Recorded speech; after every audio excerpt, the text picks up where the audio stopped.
Assalamualaikum warahmatullahi wabarakatuh. My name is Muhammad Akbar Wildan. We're from Group 2. We'll present our material about reading comprehension.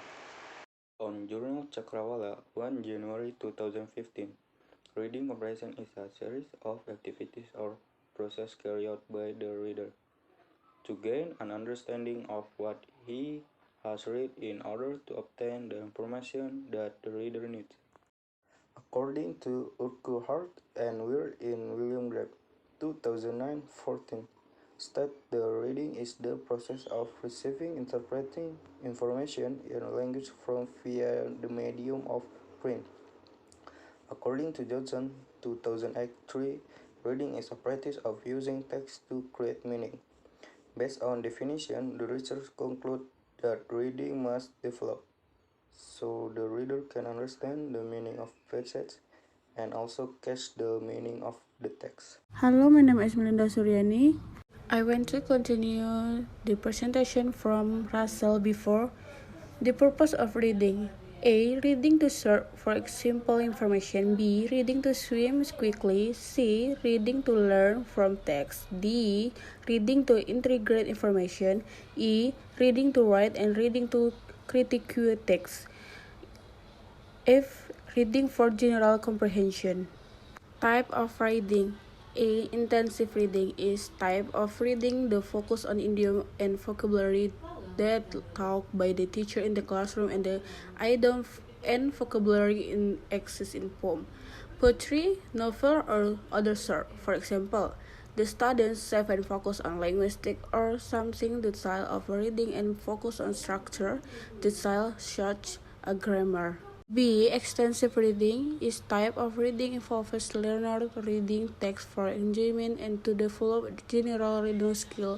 For example, the student read as many different kinds of books such as journals, newspaper, and magazine as you can, especially for pleasure and only reading a general understanding of the contents. C. Alert reading are reading by using loud voice and clearly. For example, reading poetry, dialogue, and other type of the text.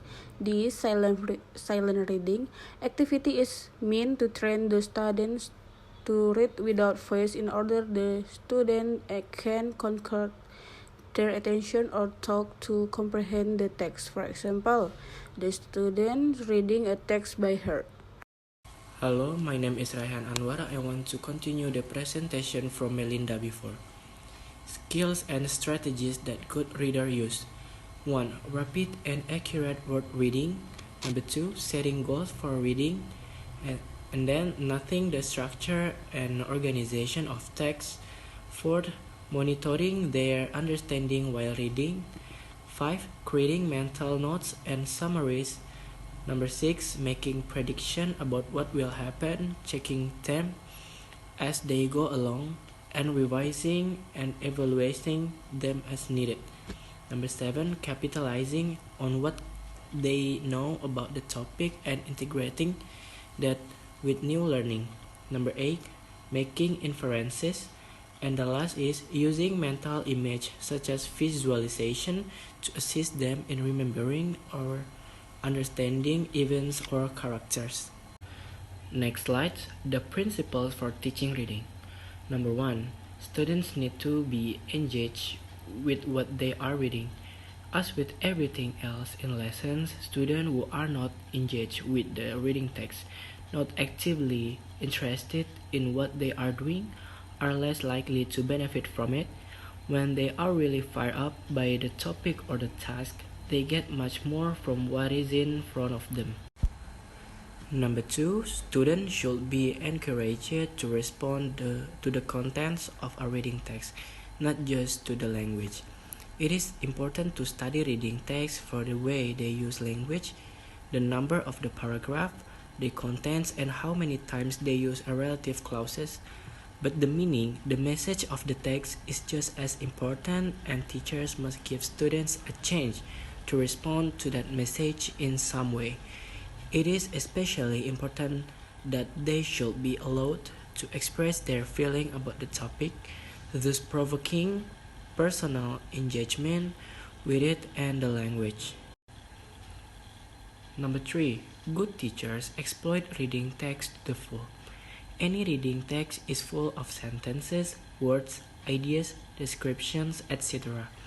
It does not make sense just to get students to read it and then drop it to move on to something else.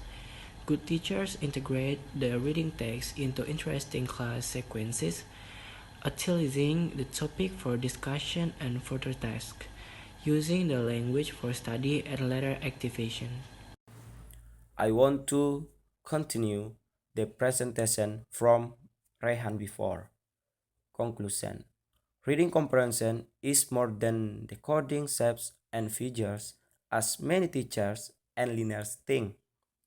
Comprehension occurs when the reader knows what skills and strategies are necessary and appropriate for the type of text and understand how to apply them to accomplish the reading process and reach high degree of comprehension and retention.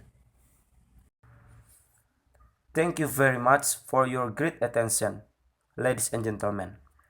Thank you for your listening. My all those we have shared be beneficial for all of us. Thank you so much for your attention. Assalamualaikum warahmatullahi wabarakatuh.